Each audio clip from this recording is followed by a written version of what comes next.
আসসালামু আলাইকুম। আজকে ট্রাইকোডার্মা ব্যবহার করব। ট্রাইকোডার্মা হচ্ছে বায়ো ফার্টিলাইজার, যা জৈব ছত্রাকনাশক, যা জৈব সারের সাথে মিশ্রিত করে 10-15 দিন রেখে দিলে সেখানে ভালো অণুজীব তৈরি হবে, যা মাটির গুণগত মান এবং মাটির শোধনে সবচেয়ে ভালো একটা ফার্টিলাইজার।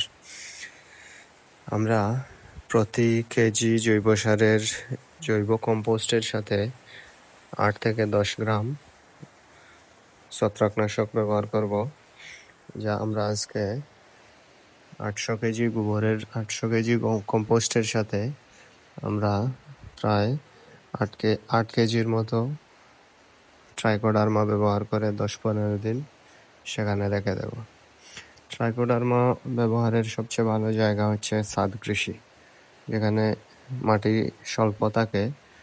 সেই জায়গায় ভালো অণুজীব বেশি তৈরি করা গেলে ফলন এবং গাছের বৃদ্ধি খুবই ভালো হয়।